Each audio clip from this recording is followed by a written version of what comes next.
Look at 36. Which one? 36. Look at 36. 36. 36. 36. Right. But of that day and of the hour, no man knoweth, not the angels of heaven, but my Father only. That's right. Okay, now then. Why did Jesus say, I didn't know the judgment day? Excellent, Angel excellent. doesn't know the judgment day. Excellent. It's only God that knows. Why did he say that? Now, you can hold it down now, I've read it, right. Yeah. Now, let me explain. It's in Mark 13:32. Yeah, right. same as this. Yeah. Now, this verse is showing, Yes. it's a couple of things. The least important thing is, but interesting, is the Jewish wedding ceremonial system. Do you know about that? Do you know, first century? All right. Passover. I guess no, it's not that. I'll explain. When a Jewish girl and a Jewish boy is to get married, they get married. The first stage of marriage is a contract is signed between the Jewish boy and the Jewish girl, usually in the house of the father of the son who's going to be married, and then the bride goes back to her own home.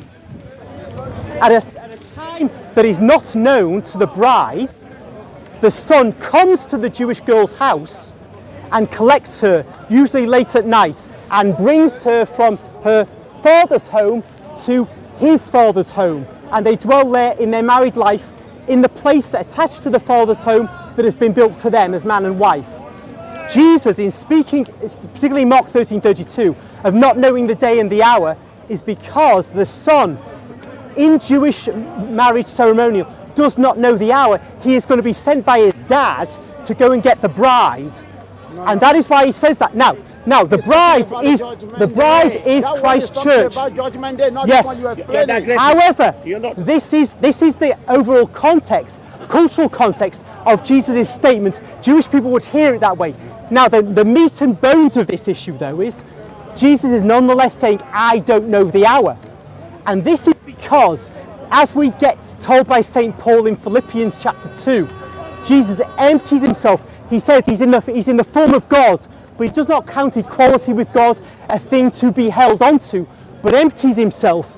In that process of emptying himself, he takes on our limitations, such as ignorance of certain things. That verse you gave me is illustrative. Hold on. That verse you gave me is exactly illustrative of the nature of the incarnation of the Son of God. He is not actually. He is not like he's not like somebody who's walking around with perfect knowledge of everything, but in a human body. No. He has limitations. You see the explanation you just gave. Yep. The explanation you gave. Yep. In the Gospel of Matthew. Yep. Chapter 20, verse 22-23. Okay. The two sons of Zebedee. The two sons of Zebedee and their mother came to Jesus. They knelt down before him. Yep. Jesus said, what do you want? Yeah, it is given to my father. The mother says, yep. I want you two of my sons you choose as disciples on the day of judgment, for one of them to be on your right hand, for the second one to be on the left. Yep. Jesus said, you don't know how big what you asked me for. Yep. How heavy it is. Yep. He said, can you drink from the cup of water that I'm drinking from? They said, yeah, we can do it. Jesus said, I knew you can do it. Yep. Can you baptize from the water that I baptized from? Yep.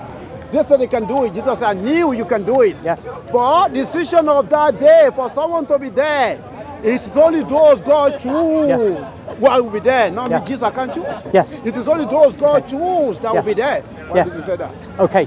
Now, this is Jesus in the incarnate state on earth is show me where relational. I am incarnate. Show me where I said I am incarnate. Because we read again in the Gospel of John chapter 8, verse 28 and 29. You know what? When you have lifted up the Son of Man, you will know that I am He. That I do nothing of my own self, as the Father has taught me. But we've just talked about that. I explained that. No, that's another one. He who sent me is with me. I, Jesus, always do what pleases him all the time. But it's effectively the same explanation. It's the same explanation. This is the incarnate Son, who is not off on a frolic of his own. He is basically part of the collectivity of the Trinity. Where did Jesus say, I came? I will come to this. Yeah, I want to but say the that. verses you quoted just now just confirm the collective operation of the Holy Trinity. Which one? The one doesn't operate on its own. They operate collectively. That is, Jesus does not do his own will. Which one? You just quoted a verse. Which one?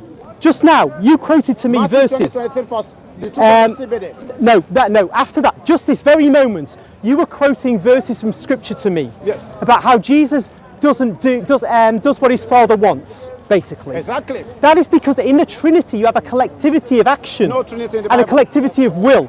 But you see, in our theology, this explains this. Theology. Now the question then is, in the Bible, I said already in Philippians chapter 2, it says that Jesus, being in the form of God, did not count equality with God a thing to be held onto, but he emptied himself.